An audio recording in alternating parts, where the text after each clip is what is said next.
Welcome everyone, we are live and this is the Flaming Axe, a talking time with caffeine production powered by your friends at Vendetta Records, Dayton, Ohio. We are a podcast dedicated to regional, local, and national touring acts and bands.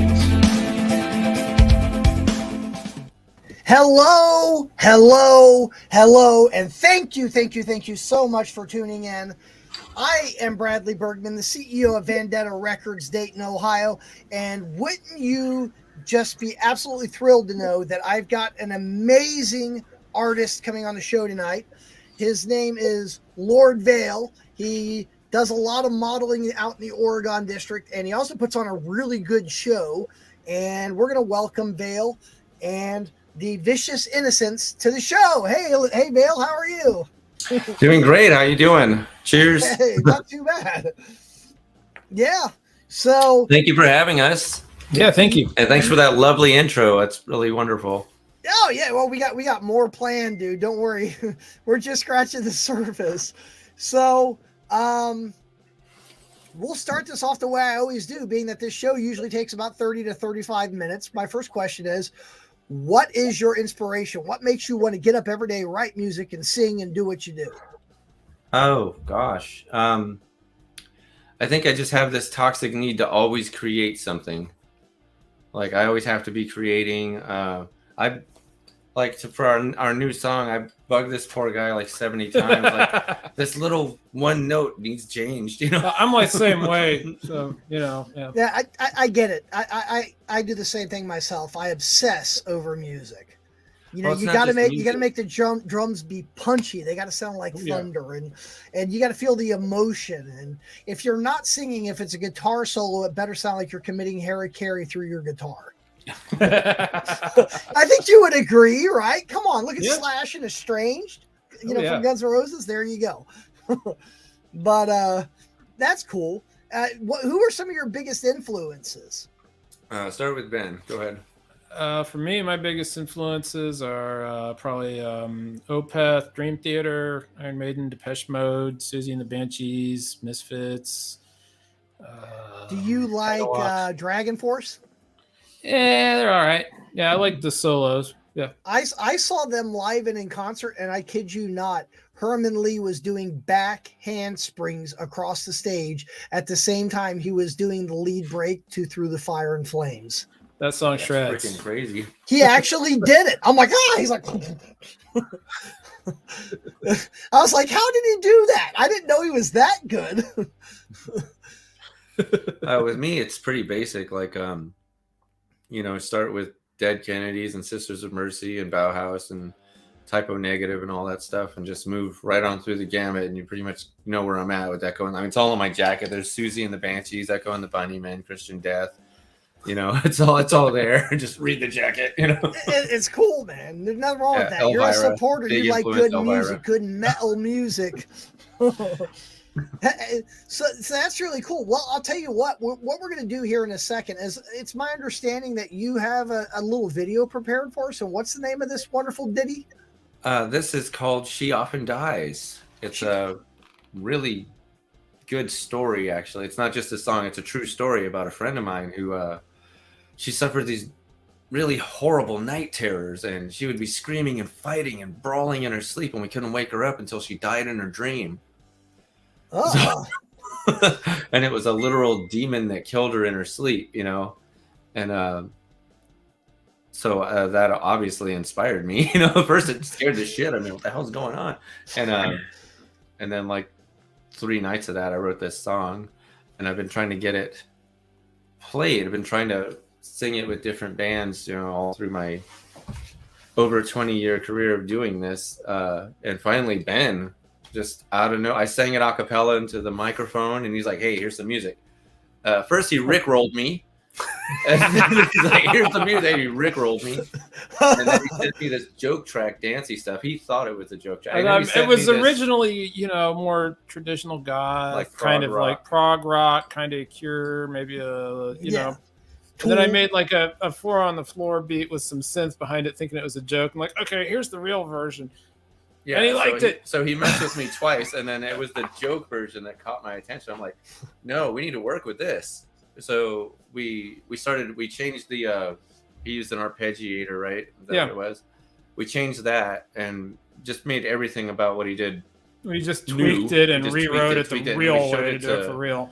We showed it to Preston, and he came in and helped out on guitar. Preston is a guy we worked with before, Preston Kraft. We played a live show with him as Soma and Seraphim, which is his band. Mm-hmm.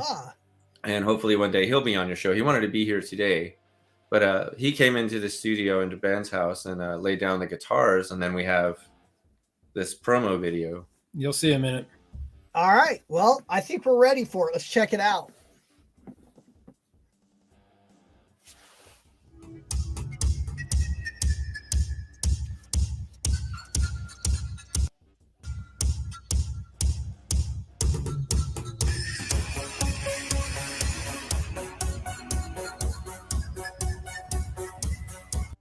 They're called night terrors.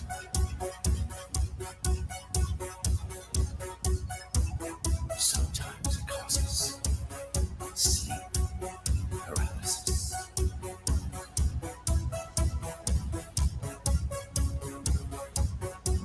Do you get that? She's lying with long brown hair, blonde streaks and pale skin. She's strong, everybody loves her. Her outer strength pales to her strengths within. Though anyone would want to, no one can save her from her dreams. Nightmares that run their course, they never end. No friend can cease her scream. No one can wake her, though they try, and no one can stop the tears she cries. The horror begins when she closes her eyes. In her dream, she often dies. In her sleep, the killer awaits. The demon haunts. She fights, she prays. She prays the Lord her soul not to take. So when she sleeps and dies, she will wait. She wants to wait.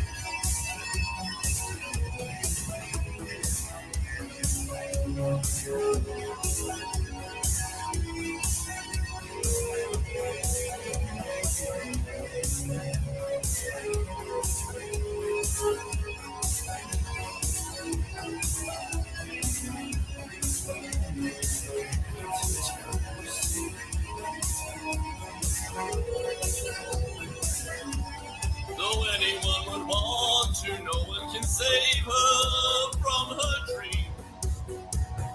Nightmares that run their course, they never end. No friend can cease her screams. No one can wake her, though they try, and no one can stop the tears she cries. The horror begins when she closes her eyes. In her dream, she often dies. In her sleep, the killer awaits. The demon haunts. She fights, she prays. She prays the Lord her soul not to take. So when she sleeps and dies, she waits. She wants to wait. She's alive with long brown hair, blonde streaks and pale skin. She's strong, everybody loves her. Her outer strength pales to her strengths within.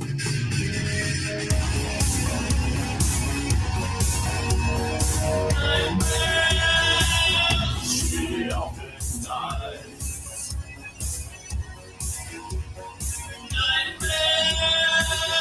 She often dies.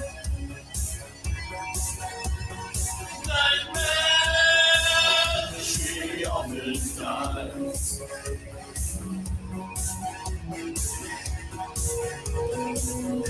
She often dies.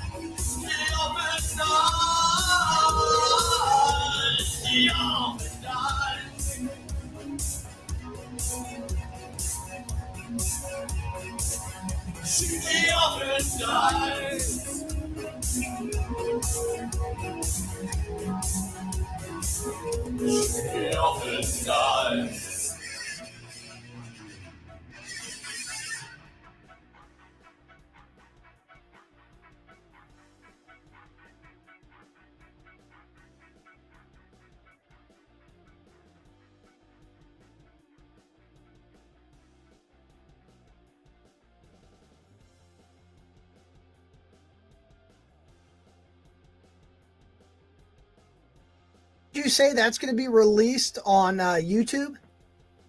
Yes. Yeah, tonight. It's after this. Hey, you guys heard that. So people tuning in, you can check out that version at your own. If you have YouTube Premium, you can download that stuff and keep it on your phone and watch it whenever you want. Mm-hmm. Hey, that's wicked. You don't even need an internet connection once you do that. That's pretty wicked. Exactly. Mm-hmm. You can download it to your phone and just play it whenever. Well, here's a silly question. Do you like games, guys? Like fun and games? Sure. Is there blood and sex involved? Oh, maybe some whiskey too, huh? And bad I have tequila. I'll give you tequila there. All right.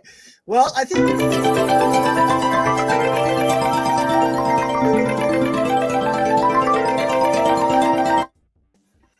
All right. Here are the rules.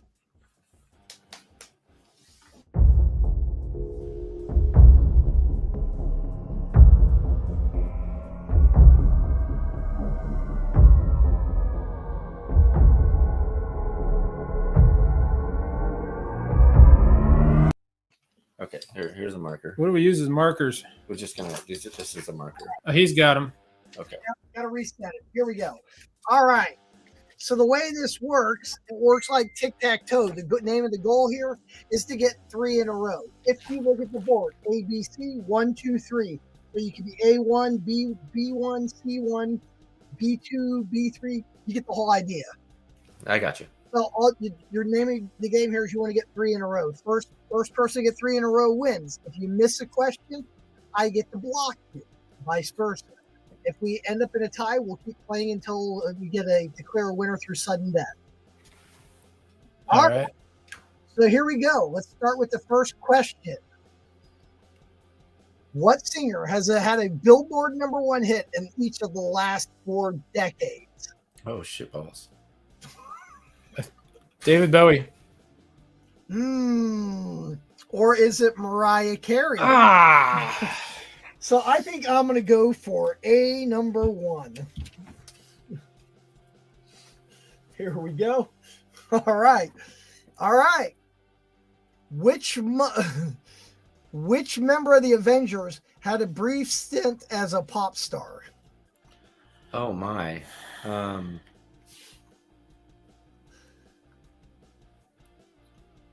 Why do I want to say Chris Evans? Chris Evans? Do we have Chris Evans? Let's see here. I'm going to say Tony Stark. I don't know. Let's see. Brie Larson. Oh, I forgot about. She did that awful song that took place in a diner. Oh, we both got that wrong. So it was awful. Like I thought, her voice was great, but the video and the song was awful. Well, and she looked great, obviously. But. Well, still better than David Hasselhoff. I'll tell you what we're going to do, Vale, just for that one, since neither one of us knew it, and since I want to give everybody a fighting chance. I've seen the video. We're going to go ahead and put you right here in the middle. So you have 2 ways to go here. So I have one, you have one. I get to be the purple one. Is that purple? Yeah, or neon purple. pink, whatever. Looks purple from here. Well, neon pink's fine too. I used to have a neon pink phone, so that works. Oh, there you go. What rock icon was the founder of the Society of Prevention of Cruelty to Long-Haired Men? Dee Snider? I'm gonna guess David Bowie. Wrong question. Right answer. That's it. Question. This is the answer from here on out. David Bowie. David Bowie. He's gonna answer David Bowie because he's one of my major influences. So I should have got. He's kicking our ass, by the way. I know. All right, the next one. Peter Gabriel. Okay. I was gonna say, yeah. Well, that's a tie. We both got. Let's see. Okay, let's see. What do we got? Hey, all right. Okay, so where do you guys want to go? Block U. C1. Oh. Ooh, we have a game, fellas. All right. When did World War II start? Okay, 1932? No. Well, okay, so it depends. Are you talking about American involvement, or are you talking about the war in Europe breaking out? Because 1939 was when Germany rolled across Poland, but America didn't get involved until 1941. So 1939. He got it. What's up, Mr. He Brains? got it. Would you look at? We need to go 3A. Oh my God! And what did we get for that? Let's see. A shot of tequila.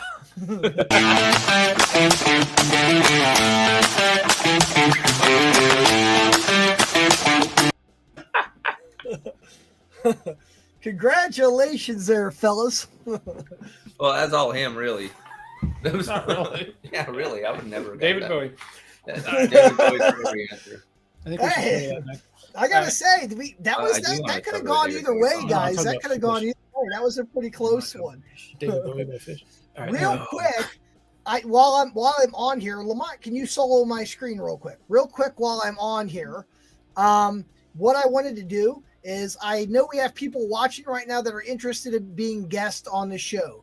If you're interested in being a guest on the Flaming Axe, all you have to do is scan this QR code. That's right. Scan it. It'll take you to the contact form on our website. Fill it out. We'll get back with you and we'll get you on the show. So please, thank you for your support, and please don't hesitate to sign up. Lastly, if you would want to make a donation to make our production value better so we can do more for local musicians and keep music great and make rock great again and cool things like that, please don't hesitate. Any amount helps. Anything. $1, a penny, 50 cents, anything helps. We can't do this there are lots of starving musicians out there, and we need your support. Starving artists. All right. Okay. So here we can put that back on. Okay. So anyways, now that that's done, let's give them a round of applause for doing such a good job here. Yay. All right. Anyways, here we go. All right.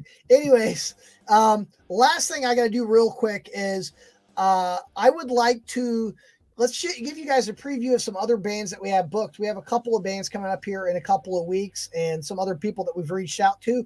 Let's go ahead and show our coming soon attraction.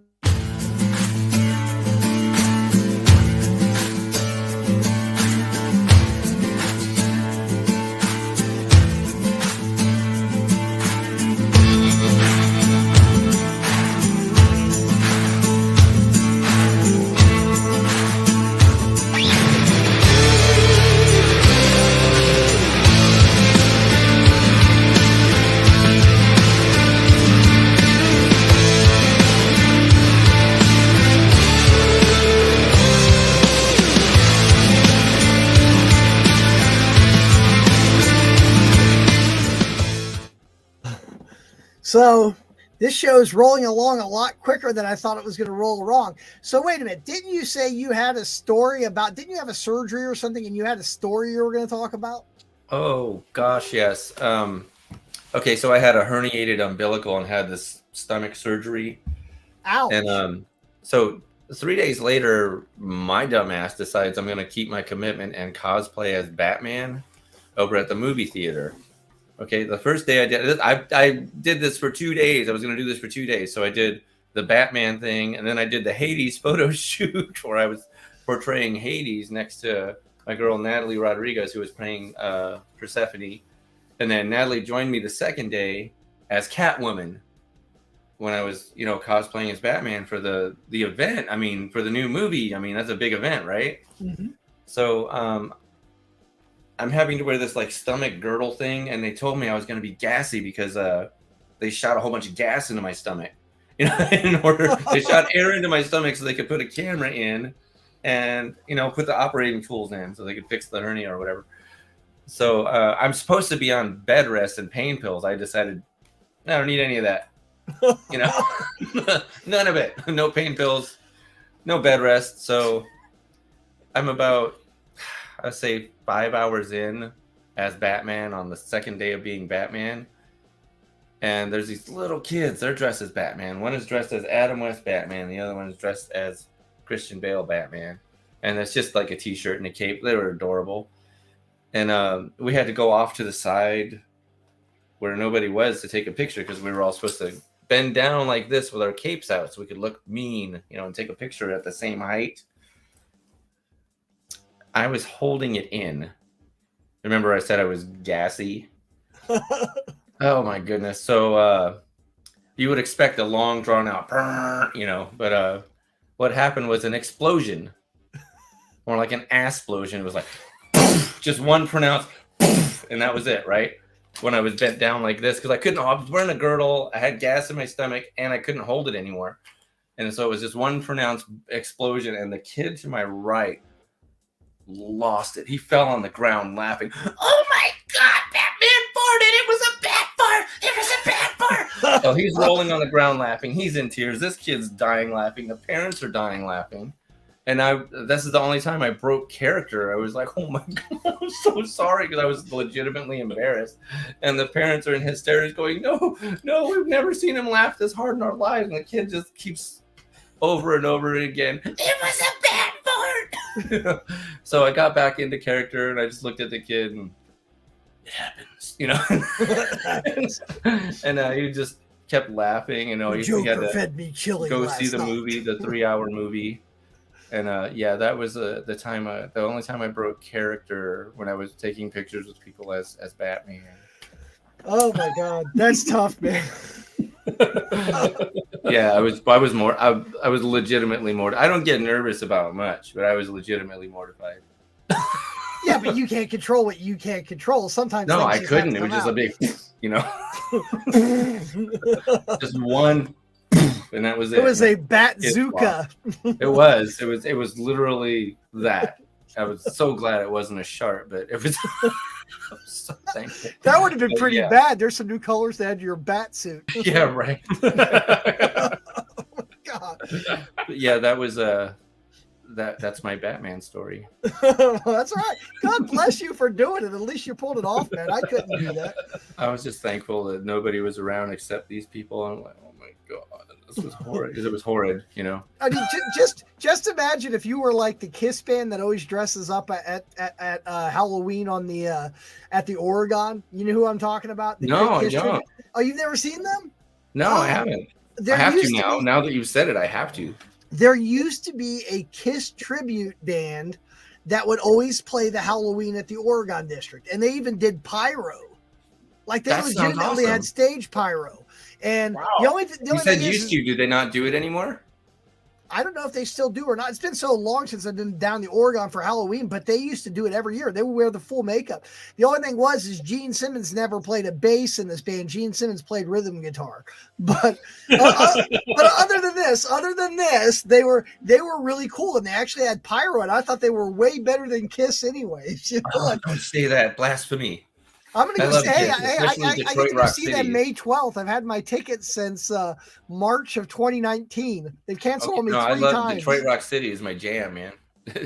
That's great. Well, yeah, but at least for this case, Gene Simmons, Paul Stanley, if you guys are watching, I think you owe Dayton, Ohio a little bit of a longer set list. The last time you canceled an hour and a half before you were supposed to take the stage, and I had already eaten my ramen noodles from the ramen shop and was ready to go support Kiss and sing loud all night, and you guys canceled. And a poor lady who drove for 3.5 hours from Cleveland pulled up next to me crying because you canceled at the last minute. I get that COVID protocols weren't exactly followed because I read that whole thing in Hit Parader, but come on, you got to make it right. And the best way to make it right is do an extra long set list. So just wanted to let you know that. Let's let that go viral, please. Oh, I'll go see that. That'd be amazing.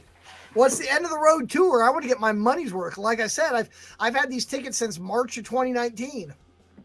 I got to see, I think it was on YouTube. There was this a Kiss tribute band made of little people, and they freaking rocked. That would be really cool. They rocked. You want to know somebody funny to watch? I'll tell you. You want to see something funny talking about like stuff like that. Have you ever heard of Jim Brewer? I know who Jim Brewer is. He's the guy that's constantly he's in Half Baked, and he does the skit where he's like, "You're never too old to rock, man." You know. I saw Metallica at US Bank. I had floor seats in 2019. That's who opened for Metallica. I kid you not. And you know what? It was magical. He had the crowd. He made fun of so much stuff. I guess he was a guest when they did the MTV Icon.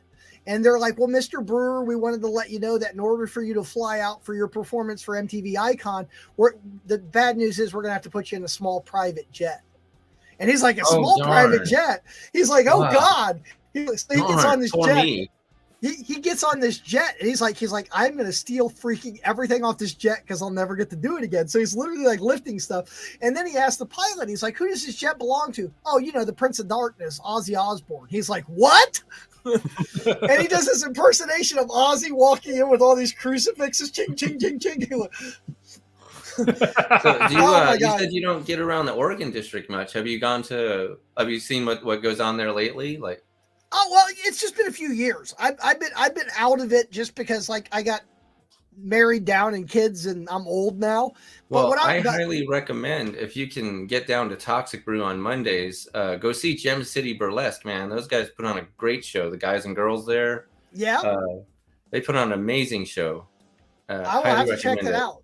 Because you can get them on your show too, Oh, that'd be cool. We're trying to get anybody that wants to do anything. We're all trying to support local and regional. Well, Gem City Burlesque is definitely local, and they're wonderful. So much fun. It was my first ever live burlesque show, and it was at Toxic Brew, and a few of these girls are friends of mine that I didn't know did this. So I was like, "Whoa, this is freaking amazing!" That's actually really cool. I'll have to check that out for sure. Yeah, really, for real. Just go on gemcityburlesque.com. You can get your tickets there. And it's on Mondays at Toxic Brew when they do them, That would be pretty cool. I might have to just check that out. It totally is. I'm serious. And get down to the Oregon district. It's pretty good these days. Yeah, and the speaking of my modeling thing, when I do stuff for the Clash, Mary there sometimes does goth nights out on the street. He has a DJ right out on the street there for all of us to go out dancing right in front of the shop. That is really cool. Coolest thing ever. I got it on video the last time she did it. So when the weather's nice, you can get your crew out there and check it out, Dude, that sounds like a plan. We're going to definitely have to do some stuff like that. It's really great. What is it? Am I speaking too soon if I said something about a certain June commitment? Am I speaking too soon about that? Oh, it is too soon because right now it's an idea that I'm trying to turn into a commitment. Okay. Fair enough. Well, then I got the hint there. I was just making sure. So, but I really want to do it because it'll be the coolest thing ever to happen to Dayton if I get to do this. Mm-hmm. That's cool. I promise it will be. I can tell you what it is. It's going to be the first Dayton beach party on 5th Street. And I'm trying to figure out when and how to make it happen and how I can get funding to make this happen. And if my vision comes to life, it'll literally be the coolest thing that's ever happened down in the Oregon district. Hey, I'd be all for it. Yeah, my older sister, her and her ex-husband used to live in the apartments behind the trolley stop. So I've closed the Oregon many a times. Cool. Yeah, well, like I told you, I knew a lot of bands that came out of there: Blue Karma, Buckra. You named Final Dies, Salvador Deli. I heard of was Salvador Deli. I heard of them, and actually, Ronnie. They used to have a guitar player, Ronnie. I can't remember his last name, but he was a crazy guy. But he and I were buddies. He was really cool. Betty Greenwood. She used to do. God, I miss Betty Greenwood. You probably don't even know who Betty Greenwood was. Betty Greenwood. I'll paint you a picture of this because actually my mom and dad, when they were dating, this was their very first date. Betty Greenwood used to own a club called the Cascades in Dayton. And when I saw Betty Greenwood play, I'm going to say she was in her late 80s. Okay. So imagine this white haired little old lady playing on this upright piano, just pounding these like golden oldies 1920s tunes, right? And her bass player was in her 70s and she wore a sequin dress and they had a drummer that was in her, right? Like, it looked like the Golden Girls playing stage, right? That But, was freaking awesome. but no, but that's not even where it gets good. Here's where it gets good. In the middle of one of these golden oldie songs, she breaks out the filthiest Andrew Dice Clay rhymes you've ever heard. Oh, I'm in. I need to see all the video of this, like every. Oh my God! Anyways, you gotta send me a link. So her bass player's name was Susie Music, and Susie Music, when they would play the trolley stop, she would fall off the stage, and I'd catch her. And I used to wear this T-shirt that said "Spear Britney." Oh my! So they used to call me Spear Britney. So there was this whole thing. I used to go to like Battle of the Bands all the time out at Canal Street when that was still a thing. That used to be the best live venue. And it was like you had to win the whole thing. And then you got to come back and do a solo night. If you won Battle of the Bands, you got to do the whole night yourself at Canal Street. I've never been in a Battle of the Bands, or maybe I was in Cleveland. I can't remember. Battle of the Bands, dude, is great. It's all about, they're all political. I mean, it's like getting people to vote for you or whatever, but it doesn't matter. If you go there and have a good time and just rock your ass off, you'll win. And well, what if you have like dancers and fire breathers in your show? Can you automatically win that? You might, dude. If you upstage somebody, whoever said. One time a marching band came right out in the middle of a show once. That sounds awesome. It was cool. I like putting on a show. I don't want to be just a few guys standing. Hey, I'll tell you a true story. God strike me dead, true story. In fact, you can look them up on my friends list on my Facebook page because you'll see them in there. Anyways, true story. The year was like, I think it was 2001 or 2. And they had Canal Street Battle of the Bands, and there was this little band that won, and the band was called Manifest 8mm. And the guitar player / singer for the band was a little guy by the name of James Allwarder. Okay. Now, you don't know who James Allwarder is, but if you go through my friends list, you'll see his whole name. His full name is James Wood Allwarder. Okay. Here's a true story. They won, Manifest 8mm won Canal Street Battle of the Bands. And that same night that they were playing in the finals, Blue Karma was playing a show at the Night Owl. And at the time, I was working for McDonald's and I won some contest and won a free limo ride. So I was like, hell, drive me out to the Oregon District. I'll find a way back. So I had my buddies and me, and we got tanked and drove out to the Oregon District, to support all these bands, did the stupid thing. And then they won. Well, anyways, we found out that night after they won, we were going to go hang out with Blue Karma. And Blue Karma told me that they were invited to play CBGBs up in New York. CBGBs is in Blondie, the Ramones, Yeah. So I went to New York City with Blue Karma, and I shared a room with their lead guitar player's cousin. And James Allwarder was like 16 years old, and he went with his dad. Needless to say, CBGBs, I did a lot of immature, bad drinking decisions because I was 21 and thought I knew everything. So we'll just say I had more than my fill, and but certain crazy photos showed up, which I'm sure will probably resurface someday. But I lived the rock star life that time that I was there. Okay, it was 3 days. I was like, I'm gonna go all in or go home, right? Anyways, I had a little too much to drink and I was pretty sick. And James Allwarder was the kid that took care of me. All right, he took care of me, made sure that I didn't die, because I'm pretty sure I had alcohol poisoning. Because the next day I didn't eat for like 48 hours. I was really bad. But anyways, here's the true story though, and here's where this is really cool, where this connection actually happened. So James Allwarder won Canal Street Battle of the Bands, and he liked the music industry so much that after all this happened and like 20 years goes by, one day I just link up with him on Facebook. And it turns out that he liked the music industry so much that he decided to go to Full Sail University down in Florida, and he got his audio engineering degree. Okay. His big accomplishment, not that I pay attention to award shows, but like 5 or 10 years ago, Kanye West won his big album, and he won like 5 or 6 Grammys. And the thing that was real famous about this is he kept interrupting Taylor Swift the entire night. And it was all over TV. Yeah. That album that he won, James Wood Allwarder produced. That's pretty awesome. So I can honestly say that I had a Grammy award-winning record producer save my life when I had too much to drink. It's funny about that story because you brought up some things I have some things in common with, which is embarrassing videos, Canal Street. Because I do randominterviews.com sometimes, where we go into a place and do a random interview with them. We ask them ridiculous questions, and they got to answer them as if they're serious. And the owner was this cool dude, and he kept pouring whiskey down my throat. So on that site, if you look on randominterviews.com, the Canal Street interview, you'll see my dumbass dancing to some like Lionel Richie song that's on. But I was wasted. The guy kept pouring this like great. He's like, I was trying to pay for my booze. He's like, he wouldn't have it, so I just kept getting these free whiskey. And he's like, oh, you should really try this one. Okay, no, that one's no good. Try this one. You know. I was like, sure, and then I'll try it. You know. Whiskey by the end of the white night, guys dance since 1864. So, yeah, and I was like really feeling this Commodore's song, and my dude DeClaude was filming it, and I was playing these video, because the video games, they get addictive, especially when you're wasted off all this really fantastic whiskey they had there. And I thought he had my back. Apparently he posted all of it. So it's out there, and I love the guy. Like, I love DeClaude, I love you. And so I just recently found that, like, oh crap, so there's me drunk at Canal Street dancing the Commodores, like, just out there on the internet. So.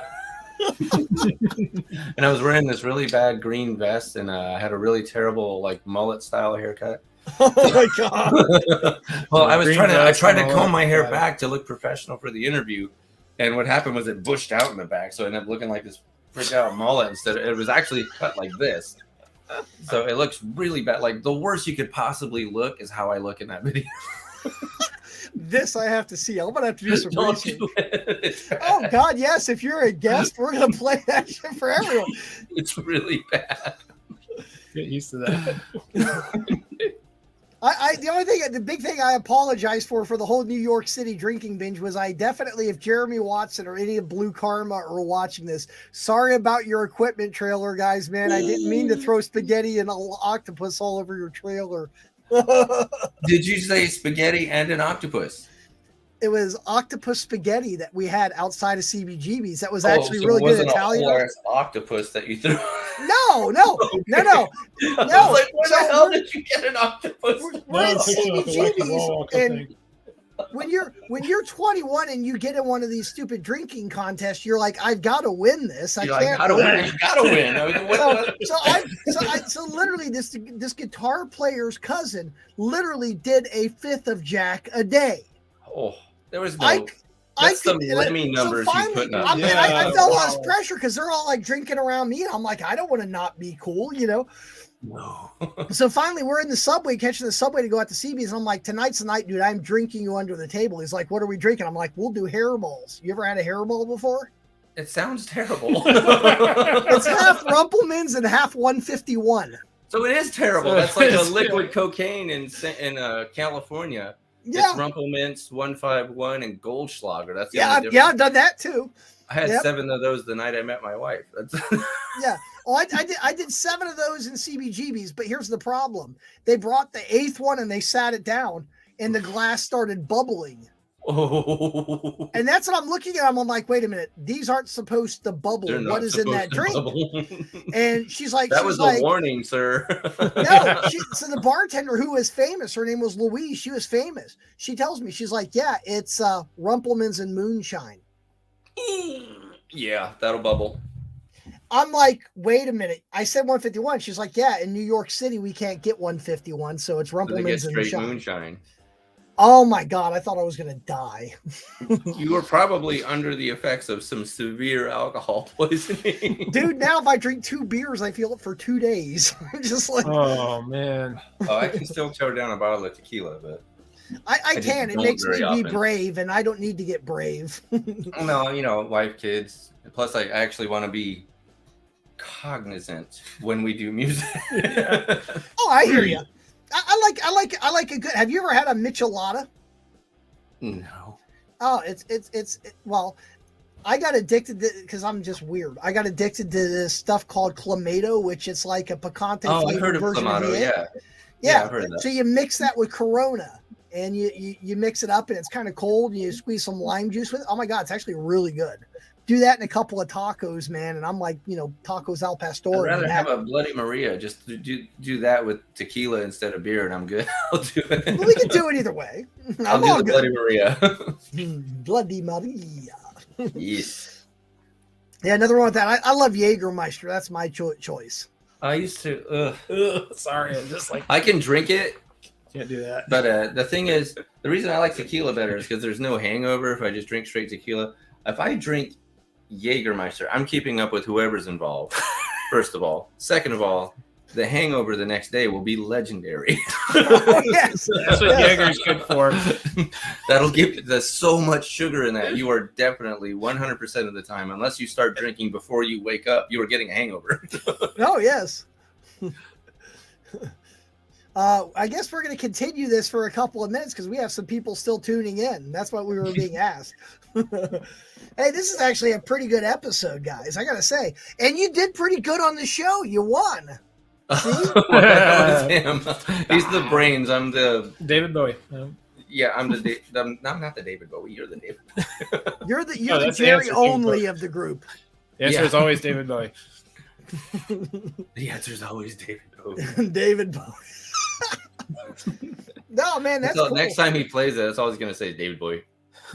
When did World War II start? David Bowie. David Bowie, damn it, he started it. He threw some rocks. We told him not to. He was born. The world started. That's how it happens. World War II put you over the top. See, there we go. David Yeah. Bowie. Oh man, yeah, this has been a good time, guys. Hey, well, I appreciate it.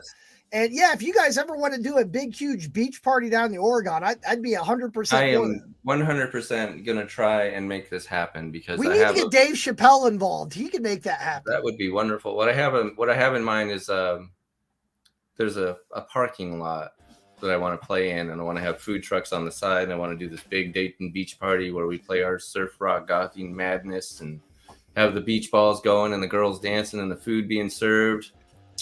That would be awesome. I bet you. I'll tell you. Hot summer day. I'll tell you who we should both probably reach out to.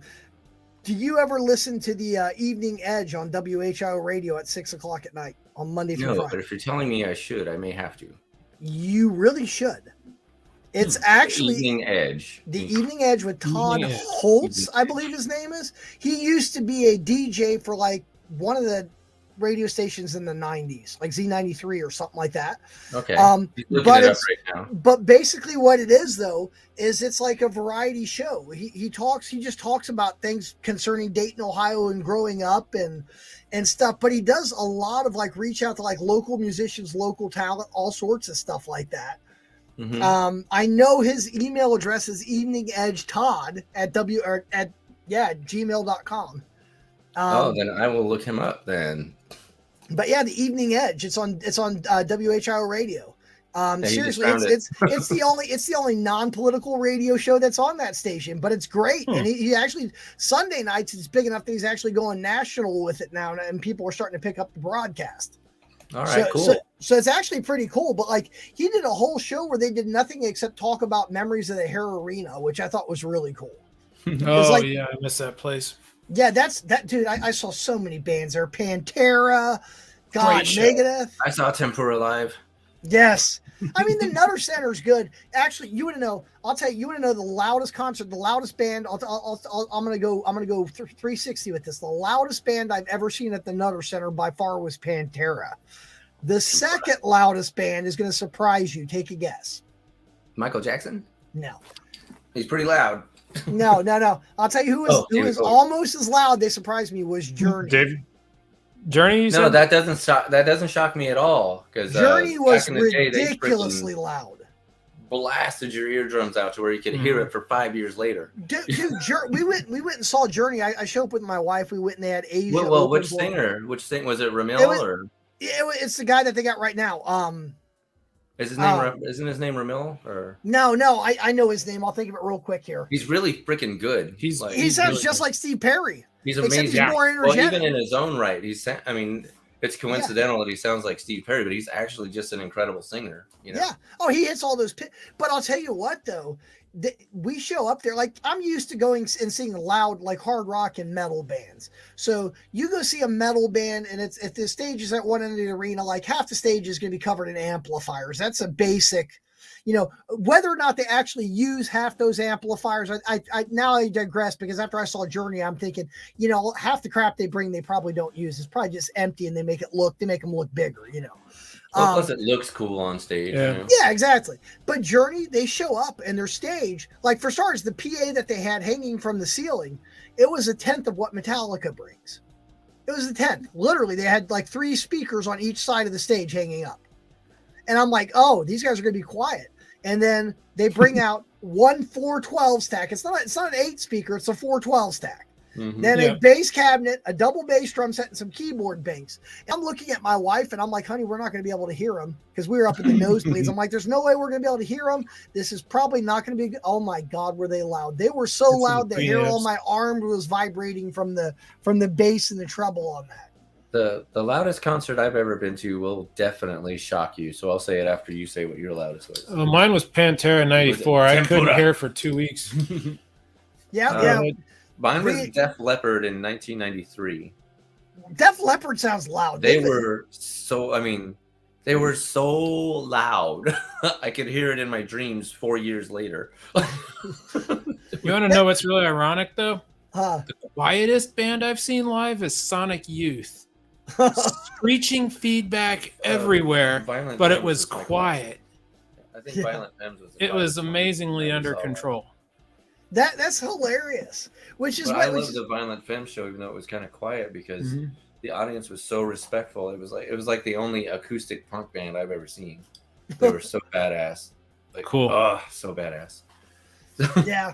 I'm an old school. I grew up listening to like 80s and 90s metal, you know, Guns N' Roses, Metallica, all those Faith No More, you know, all those big bands like Mike Patton's third of his 52 projects.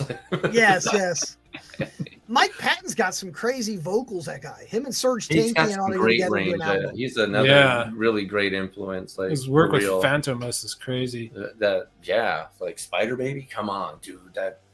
That's I like Serge Tankian though too. You know, the guy from System of a Down. He can throw his voice all over the damn place too. Mm-hmm. Yeah, wake up, shake him, give him wake up. I like the dude. When I see him in interviews, I think, wow, that's a cool dude I want to hang out with. But the music never touched me. But it's the way he does his voice. He throws his voice all over the place. It's just different octaves, and sometimes he's clean, other times he's dirty. He's all over the place. I'm not shitting on his talent. He's freaking amazing. But I never, because I think my first real exposure to them was when they did that classical stuff. Oh yeah. And I didn't feel it. I like classical music, and I didn't mind like when S&M, you know, the Metallica, when they did it, it was fine. Metallica S&M 2, I thought was actually better than the first one. I'll concur. Yeah, I think I agree with that. But I just didn't like. I just never paid attention to Surge after that. I was like, well, I do want to definitely hang out with this dude, but I don't really care about the music. You ever have people like that in your life where you're like, I don't care about the music, but they are fucking cool, you know? Yay! Somebody's applauding us. Yeah. No, I just like going to good rock and roll concerts, man. That's what it's about. Just go out, get a couple of beers on the way in. You know what I'm saying? Then you go in and like, yeah, good old shows. I'm really weird about concerts because I can't go to them anymore. Like I can be on stage naturally. That's when I'm at my meest is on stage. But I can't be in crowds anymore, so it's really weird for me. Back when I was a kid, I could do it all the time, and now you just get like claustrophobic or what? No, I just feel like I don't belong. Like the only place I belong is on stage. Is that weird? No, not really. I get that. You're kind of an extrovert. I'm the same way too, in many, many different levels. You know. Yeah, just really, it's a really weird quirk, I guess I have. You know. Well, I'll tell you what was funny. You want to know something funny? The last big loud concert I was at right before the pandemic, 2019. Again, I had floor seats to Metallica, and I was 10 feet away from James Hetfield the entire night. And you want to know the funniest thing about it? I get down on the floor and I walk into a bunch of people that are my age and older, and this is right up at the freaking crowd barricade. And I'm looking at them and I'm like, the first 20-year-old I see coming through this crowd throwing spinning heel kicks, I'm going to throw over the barricade.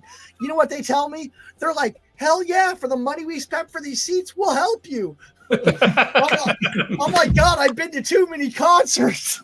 One thing I like about him, I don't listen to their music too much, not since a long time ago. I heard he can actually puke on command, which I really find freaking amazing and fascinating for some reason. Puke on command. Yeah, James Hetfield apparently can puke on command.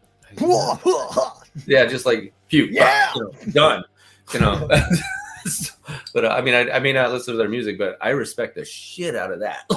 Yeah, I couldn't do that. Hold on a minute. Hey, I can't do that. I like thrash. Come on, there's nothing wrong with thrash. It goes back to that same stuff. Talk to me about Slayer.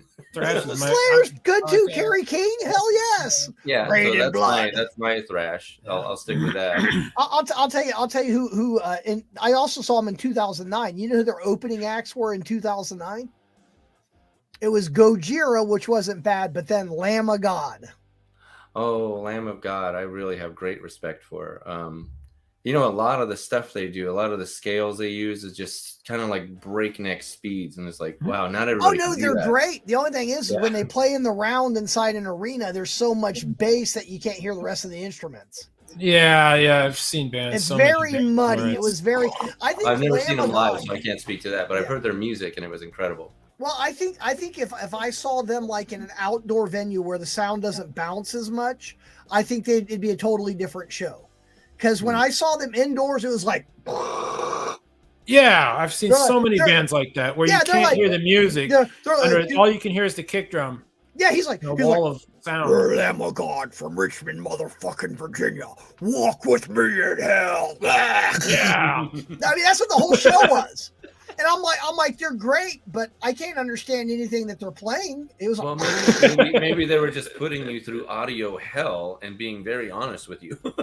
Well, it was like as soon as they got done, Metallica's Road Crew came out. They lifted their amps off the stage. Somebody climbs up a ladder, goes up into the gantry, up into the girders, and like literally, it's like they hit a button and a whole new soundboard was turned on in a totally different sound because Metallica was very well balanced. Every time I see Metallica in an arena, Metallica can probably afford the best of the best sound guys. Yeah, they probably bring in their own gear, their own mixer, their own speakers, their own sound what it's like guy. To be an opening act, or you don't get the premier treatment. Well, they liked Lamb of God, though. I mean, they wouldn't have asked him. And Gojira did a good job. That doesn't mean they get control over who their sound guy is, though. No, this is true. I mean, most mid-level bands are like five sweaty guys in a van. If you're a big band like that, you can afford to pay for the premier sound guy, but he's not gonna work for your opening acts. Yeah, that's true. Unless they pay him Metallica money. Right. But this is true. This is true. So you get the house sound guy. I just you get the half-drunk house sound guy who's like drinking during the set. He's like, it needs more bass. Don't you argue with me. I'm a sound guy. I can barely hear the bass. He's puking on the controls. You get that guy, when you're. He's like, "What are you talking about? It's loud, not loud enough. If it's too loud, you're too old. Grow up." There it is. That's that guy. You get, the guy who like slides in 4 hours late for sound check. Oh, I'm doing this for 37 years. I know what I'm doing. Exactly. I'm an audio engineer. Don't argue with me. Yeah, no, it sounds fine from up here. You don't know what you're talking about. You get that guy if you're an opening act. You get whoever the record company doesn't want to deal with at that demo. You get whoever the club gets to underpay. That's who you get. Like if he's paid $9 an hour and most of it's in alcohol, that's who you get. $9? Hell, that guy's rich. That's mid-level. Yeah, not if he spend it all in alcohol. I got 3 drinks per hour to do this. So hell yeah, I'll blast that shit. The drunker I get, the louder your bass will be. It's so very true. Speaking of which, what is a drummer's biggest piece of equipment? I want to say ego. Hey, you got it. All right. How many lead guitar players, or how many people? No, let me change that. How many lead guitar players does it take to screw in a light bulb? None. The groupies do it for them. No, wrong. No, actually, just one. He holds the light bulb like this and waits for the world to revolve around him. I was going to say 3. 1 to play the solo and 2 to say Alex Skolnick could do it better. No, he just holds it like this, waits for the damn world to revolve around.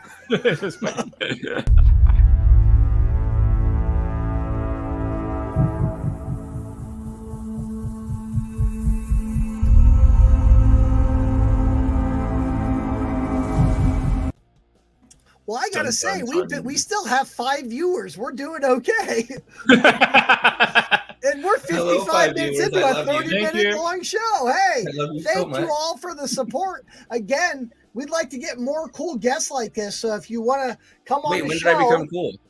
You know, right here, cool? right there. Yeah, could do that QR code and give us donations so we can get some more cool top tier talent. Does this mean that Ben and I are cool now? When did that happen? Yeah, that's weird. You're all cool. Like, everybody's cool. I gotta get a cooler jacket then. All right, everybody's cool here. See, check it out. And if you want to be a guest on the show, scan the QR code. All right, jeez. I thought it was cool. Fill out the little form. We'll get back with you. Yes. All right. Well, guys, I think it's been great. We went way over. We went 26 minutes over. So that's okay. We said we were going to do a 30-minute We just pretended it was a drum solo and, Yeah. I spaced out. I was in the zone, Getting my guitar chops. You know how that goes. Yep. I'm just like, Hey, guys. I want to thank you so much for having us. I mean, this has been no wonderful. problem. We'll do this again sometime. We'll definitely do this again. Do you, maybe sometime if you want to get a laptop or whatever, put it down in your practice space, we could do it that way. That way we can hear the whole band and sound check it. If you want, we can do a live practice party when Preston is here, and you can watch us jam out some new stuff. That would be awesome. I'm sure people would love that. Yeah, we'd love to do that. Mm-hmm. We kind of get crazy sometimes when a little bit of the swilly stuff hits us. Hey, there's nothing wrong with that. It's called musical perfection juice. I just call it tequila, man. Yeah. It's all good. All right, well, guys, we're gonna close it up. We're gonna wrap it up. Thank you, everyone, for tuning in. We appreciate all the support. Come see us soon, and thanks for watching. And remember, make rock great again.